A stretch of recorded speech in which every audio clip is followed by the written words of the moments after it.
Hi everyone, I'm Dr. Peggy Semingson. I'm an associate professor of TESOL at the University of Texas at Arlington in the Dallas-Fort Worth area.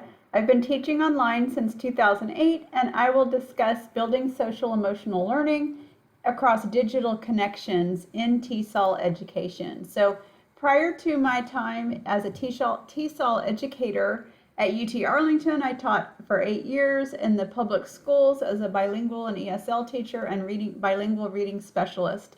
The issues that precede the pandemic and that have come about, especially during the pandemic, include bridging distance with online learners, our TESOL students, but also their future learners as we see an increase in remote and virtual ESL instruction. The COVID pandemic required us to move to emergency remote teaching, and helping students through that transition became really important. And then at my institution, we have students from working class background and first generation who need some academic support to feel confident, and then just the general anxieties of the present age. So some solutions that have occurred to me include, this is pre-pandemic, include better onboarding and course orientation to online learning. So I have an example in my slide, a link to some resources that I have contributed to the university that help students onboard into all aspects of becoming an online learner, from how to log in to more like study tips and how to navigate online spaces, time management. It kind of runs the gamut, but onboarding is crucial so students get off on the right foot. Another technique that precedes the pandemic that I'm still using includes personalized learning integrated into courses. So more video-based instruction so they can see what I look like. I'm in my home office. One-on-one outreach through automated bookings, which helps students do one-on-one support with me through Microsoft Teams. And then digital mentoring as needed.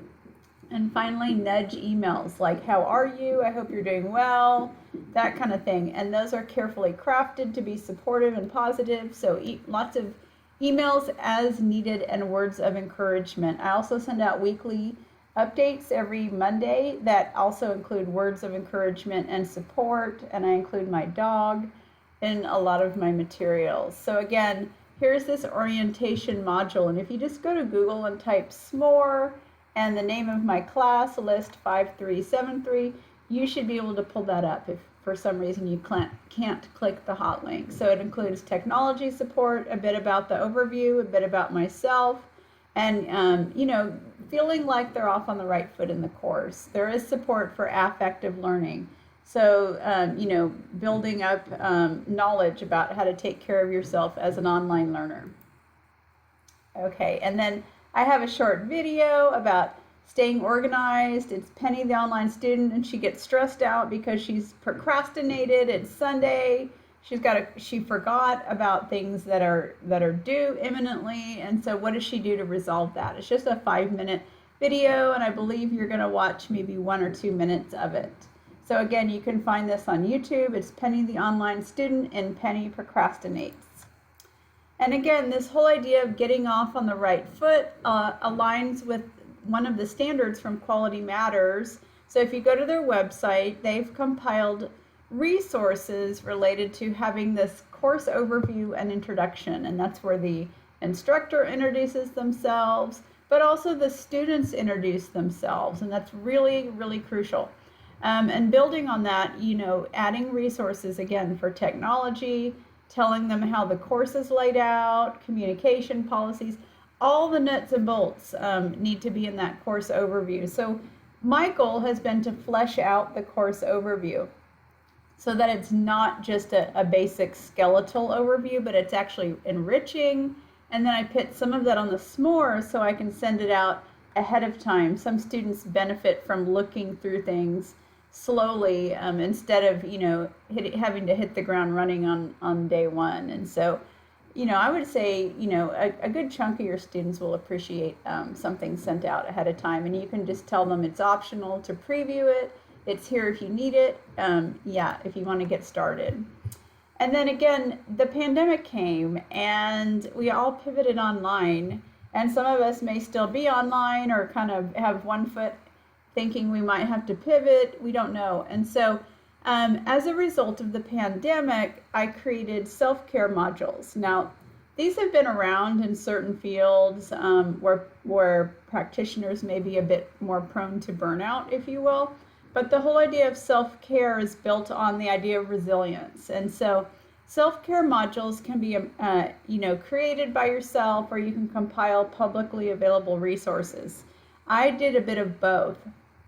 So in Canvas, I made a couple videos for students on staying encouraged and motivated and that kind of thing.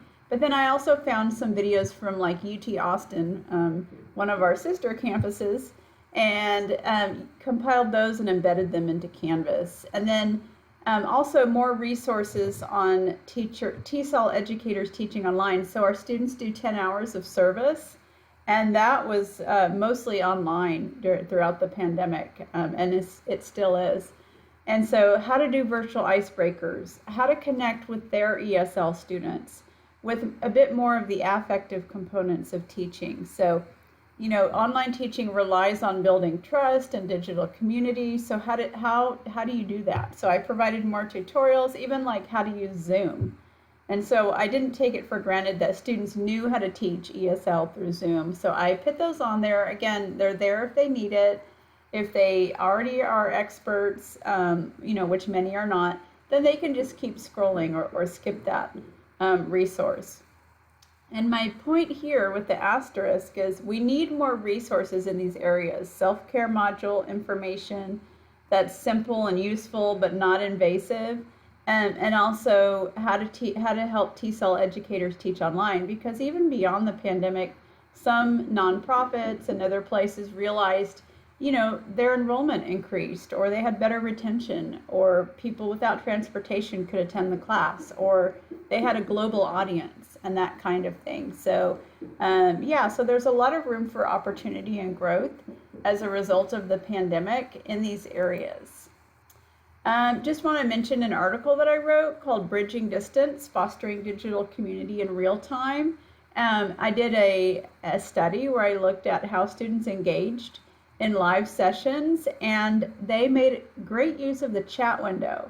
So my idea here is that you can ask students to share in the chat window in live sessions, and you don't have to require they turn their video on, you don't have to require that they turn their microphone on. They may be in a busy environment at home or in their car.